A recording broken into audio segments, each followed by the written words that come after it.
आप सभी का फिर से जो है पास्कल सिविल सर्विसेज में स्वागत है। आज हम लोग संविधान के उद्देशिका के विषय पर आज हम सबको बात करनी है। सबसे पहले ये चीज होता है कि उद्देशिका क्या है, तो आप ये जान लें मोटा मोटी कि उद्देशिका जो है वो संविधान का एक दर्शन है।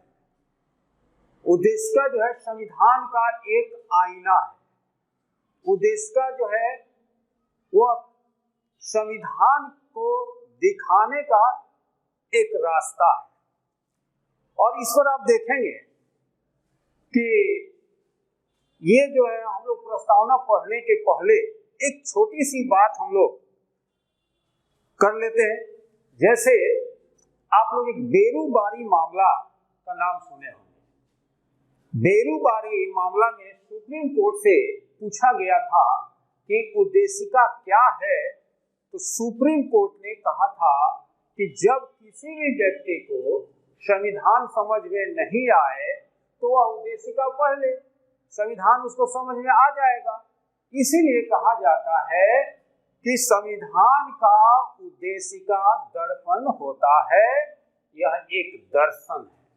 यानी कि हम संविधान में क्या करने वाले हैं, क्या हमारी उद्देश्य है, इस बात की जो है उसकी हमारा प्रस्तावना करता है।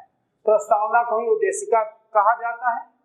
अब देखिए ये शुरू होता है हम भारत के लोग, यानी कि ये भी आता है इसमें कि प्रस्तावना का स्रोत क्या है। तो देखिए शुरू हो गया कि हम भारत के लोग।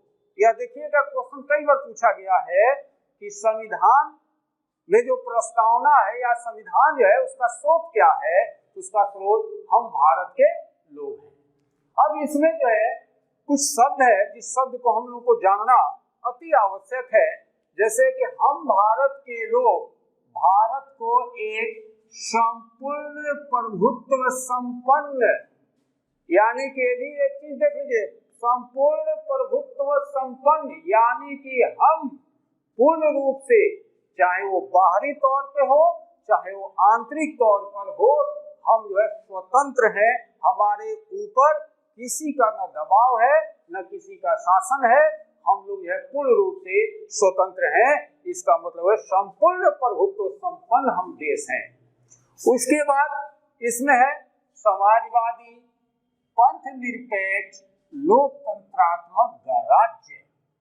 यानी कि हमारा जो संविधान है वह कहता है कि हम समाजवादी हैं, हम पंथ निरपेक्ष हैं और लोकतंत्रात्मक गणराज्य हैं। यानी कि हमारे यहाँ इक्वलिटी है, हमारे यहाँ सबके लिए समान न्याय व्यवस्था की बात की गई है। हमारे यहाँ जो भी सरकार का या देश का जो भी मिनरल्स है या जो भी संपत्ति है वह सब के लिए बराबर है, न किसी के लिए अधिक है न कम है। तथा उसके समस्त नागरिकों को सामाजिक, आर्थिक और राजनीतिक न्याय, विचार, अभिव्यक्ति, विश्वास, धर्म और उपासना की स्वतंत्रता, प्रतिष्ठा और अवसर की क्षमता प्राप्त करने के लिए तथा उन सब में व्यक्ति की गरिमा और राष्ट्र की एकता और अखंडता सुनिश्चित करने वाली बंधुता बढ़ाने के लिए दृढ़ संकल्प होकर अपनी इस संविधान सभा में आज तारीख 26 नवंबर 1949 ईस्वी मिति मार्ग शीर्ष शुक्ल सप्तमी संवत 2006 विक्रमी को एतद द्वारा इस संविधान को अंगीकृत, अधिनियमित और आत्मा अर्पित करते हैं। अब इसमें देखिए कि इसमें क्वेश्चन आता है कि ये संविधान का जो उद्देशिका है इसको हम लोग किस रूप में देखते हैं। तो सबसे पहले बात कि हमने बेरूबारी मामला की जो बात की थी, बेरूबारी मामला में सुप्रीम कोर्ट ने कहा था कि प्रस्तावना जो है यानी उद्देशिका जो है वो संविधान का पार्ट नहीं है। लेकिन संविधान समझने के लिए प्रस्तावना को आप समझें। लेकिन कुछ दिन के बाद केशवानंद भारती के केस में संविधान के प्रस्तावना के ऊपर सुप्रीम कोर्ट के द्वारा अपने दिए गए निर्णय को पलटते हुए कहा कि प्रस्तावना जो है वह संविधान का पार्ट है, और जब संविधान का ये पार्ट है तो इसमें अनुच्छेद 368 यानी कि संविधान में जो संशोधन का प्रावधान किया गया है, यानी कि प्रस्तावना संशोधित हो सकता है। और इसीलिए संविधान में एक बार संशोधन किया गया है और उस संशोधन में 3 शब्द जोड़े गए थे, समाजवादी, पंथ निरपेक्ष और एक अखंडता जो है शब्द को जोड़ा गया था। तो आप देखेंगे ये जो है 3 टर्म को जोड़ा गया था, जिसको कहा जाता है कि 42वां संविधान संशोधन के तहत 42वां संविधान संशोधन के द्वारा 3 शब्द, यानी कि ये 3 शब्द कौन है, तो 3 शब्द है, पहला समाजवादी, दूसरा पंथ निरपेक्ष और तीसरा है अखंडता। ये देखिए यूपीएससी में भी ये क्वेश्चन पूछा गया है और जो है इसमें यानी कि 3 शब्द की बात की गई है। तो ये जो है यानी कि अभी तक प्रस्तावना जो है सिर्फ एक बार संशोधित की गई है, वो किस संविधान संशोधन के द्वारा, तो 42वां संविधान संशोधन के द्वारा। इसमें कौन से शब्द जोड़े गए हैं, ये 3 शब्द यानी कि समाजवादी, पंथ निरपेक्ष और अखंडता शब्द को जोड़ा गया है। अब हम लोग चलते हैं इन शब्दों पर। अब देखिए कि जैसे हमने बात किया कि ये संविधान का जो स्रोत है वह है भारत के लोग, यानी कि भारत के जनता से या उसकी सहमति से जो है संविधान का निर्माण किया गया है। तो सबसे पहले कि भारत संविधान का स्रोत क्या है, तो भारत के लोग जो है संविधान के स्रोत है। फिर जो है आता है कि भारत को एक संपूर्ण प्रभुत्व संपन्न, तो आप देखेंगे कि ये संपूर्ण प्रभुत्व संपन्न जो टर्म है, इसका मतलब होता है संपूर्ण रूप से हम जो है अपने आप का मालिक है। हमारा देश किसी के अधीन नहीं है, हमारा देश वो आंतरिक रूप से या बाह्य रूप से वो जो है पूर्ण रूप से प्रभुत्व संपन्न है। उसके बाद आता है यानी कि आप देखेंगे कि समाजवादी, यानी कि हम लोग जो है जो संविधान हमारा है वो समाजवाद को प्रश्रय देता है, यानी कि सारे लोग इक्वल हैं, सबके जो है इक्वलिटी है। जैसे कि मान लीजिए हम लोग वोट देते हैं, सबके वोट का एक वैल्यू होता है।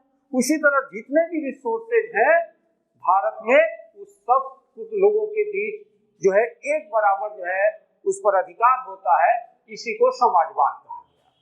दूसरा जो है पंथ निरपेक्ष। अब देखिए कि पंथ निरपेक्ष जब टर्मिनोलॉजी का प्रयोग होता है तो बहुत सारे लोग कहते हैं कि क्या भारत एक नास्तिक देश है? नहीं, भारत एक नास्तिक देश नहीं है, भारत एक पंथ निरपेक्ष देश है, यानी कि वह विश्व के जितने भी धर्म हैं, जितने भी पंथ हैं, उस सारे पंथों को सम्मान देता है, वह किसी भी पंथ को विशेष नहीं मानता है। यानी कि भारत का कोई राज धर्म नहीं है, भारत का सारे धर्मों का सार भारत जो है अपनाता है, यानी सारे धर्मों को यहाँ निवास करने की, विचरण करने की, अपना प्रचार करने के लिए, प्रसार करने की स्वतंत्रता देता है। यानी कि पंथ निरपेक्ष का ये मतलब है कि भारत नास्तिक नहीं है, बल्कि भारत सारे धर्मों को, सारे पंथों को जो है ना अपने यहाँ इज्जत देता है, उसको बढ़ाने का काम करता है। आप जो है यानी कि सारे धर्म हमारे यहाँ सम्मानित है। उसके बाद जो है आता है लोक लोकतंत्रात्मक गणराज्य। देखिए यहाँ दो शब्द की बात की गई है, लोकतंत्रात्मक गणराज्य। तो सबसे पहले ये जान लीजिए कि लोकतंत्रात्मक, लोकतंत्रात्मक इसका मतलब ये हो गया कि हमारे यहाँ यानी कि जनता के द्वारा चुनी गई सरकार होती है।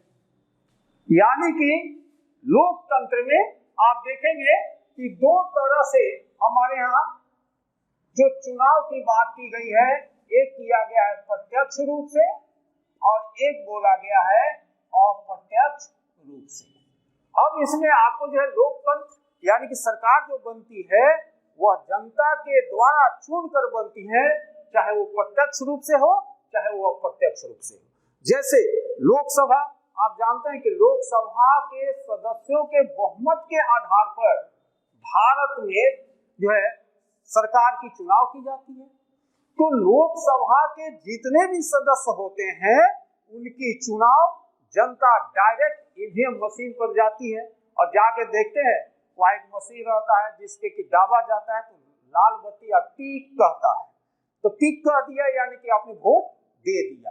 यानी कि जनता डायरेक्ट जाकर ईवीएम मशीन पर जब अपने को यानी कि ईवीएम से अपनी उंगली से ईवीएम बटन को दबा कर जब चुनती है तो उसको प्रत्यक्ष लोकतंत्र कहा जाता है।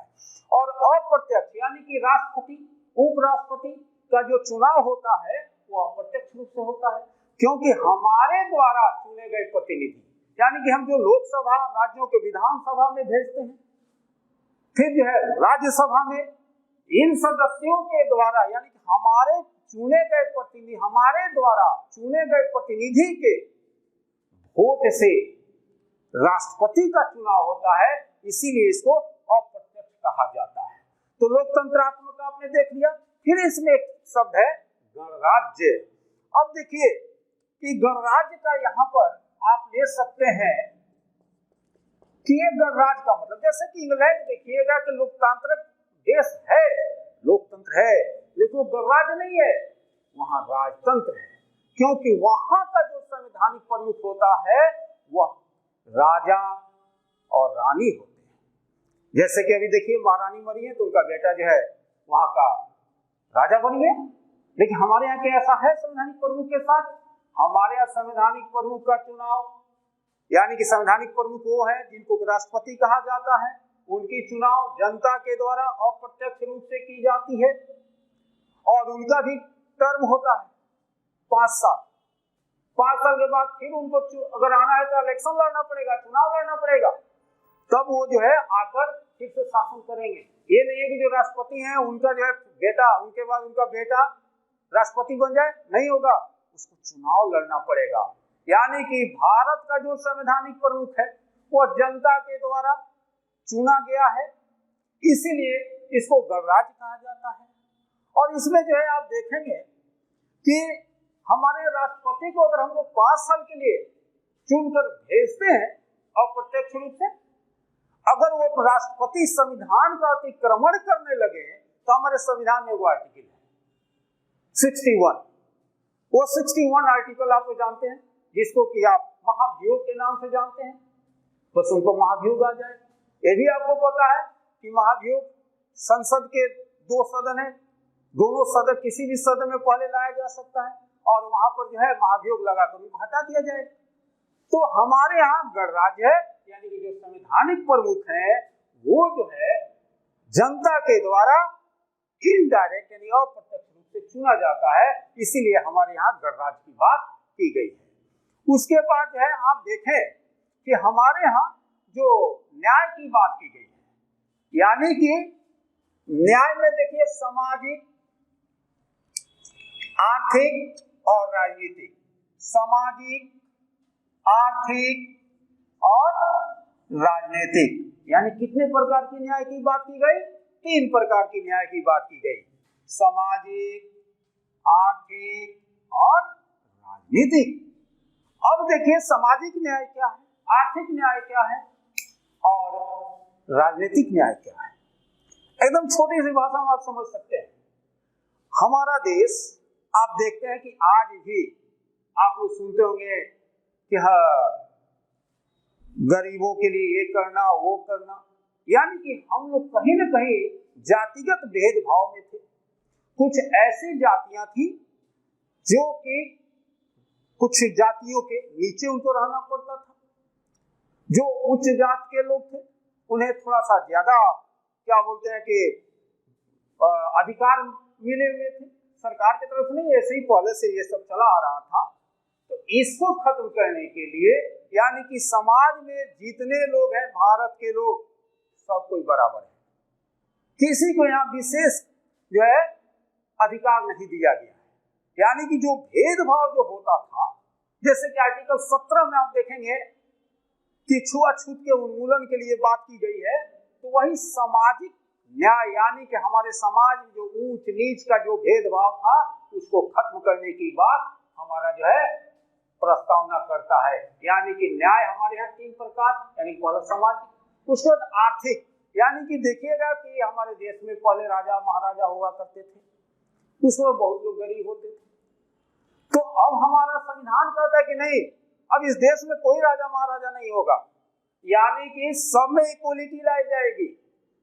भारत के जितने भी रिसोर्सेज हैं, जितने भी संसाधन हैं, सब पर सबका समान अधिकार होगा और सबको जो है आगे बढ़ाने के लिए सरकार कदम उठाएगी। यानी कि जो लोग पिछड़े हुए हैं उनको आगे बढ़ाने का कदम कौन उठाएगा? सरकार उठाएगा। तो यानी कि आर्थिक न्याय की बात की गई है।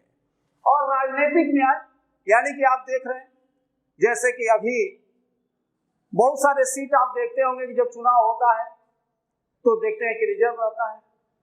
ये क्या सो करता है? ये करता है कि पहले जो यहाँ जो शासन हुआ करता था वो कुछ लोगों के हाथों में जो है बंधित था, लेकिन हमारा संविधान कहता है, संविधान में खास करके उद्देश्य का इस बात को कहता है कि नहीं, सबको जो है राजनीतिक न्याय मिले। और देखिए कि महिलाओं को भी आगे बढ़ाने के लिए बहुत सारे राज्य, जिसमें कि बिहार पंचायत राज में 50% जो है आरक्षण दे दिया, इसको कहते हैं राजनीतिक न्याय। उसके बाद है आप देखें कि विचार, अभिव्यक्ति, विश्वास, धर्म और उपासना की स्वतंत्रता। यह कहता है कि आपका विचार जो है आप अभिव्यक्ति भी कर सकते हैं। अभिव्यक्ति का मतलब ये नहीं कि किसी को आप गाली दे दें, नहीं। अभिव्यक्ति का मतलब कि आप किसी का अगर मान लीजिए कि विरोध के रूप में कुछ बोलना चाहते हैं तो आप बोल सकते हैं, किसी पर व्यक्तिगत आक्षेप नहीं लगा सकते। आपको जहां जिस पर विश्वास हो, जिस धर्म पर विश्वास हो, जिसकी उपासना करना चाहते हैं, कि जी कोई परेशानी नहीं है। हमारा कहता है संविधान, खास करके उद्देश्य का कहता है कि आपको जो धर्म मानना है, जिस धर्म को उपासना करना है, जैसे करना है आप कीजिए। लेकिन एक देखिएगा सामान्य सा एक नियम है कि आप ऐसा कोई धर्म का जो है उपासना न करने लगे जिससे किसी दूसरे का हित हो, तो वहां पर जो है आप पर कुछ आईपीसी की धारा के तहत आप पर रोक लगाई जा सकती है। इसमें कहता है कि प्रतिष्ठा और अवसर की समता, यानी कि सारे व्यक्ति को जो है उसी तरह प्रतिष्ठा दी जाएगी। फिर अवसर की समता, यानी कि ये देखिएगा कि आर्टिकल 16 में इसकी चर्चा की गई है, अवसर की समानता की बात की गई है। यानी कि जो सरकारी जो नौकरी, ऐसे आर्टिकल में ये बात कहा गया है कि जो सरकारी जो नौकरियां हैं उसमें सबको बराबर अवसर दिए जाएंगे।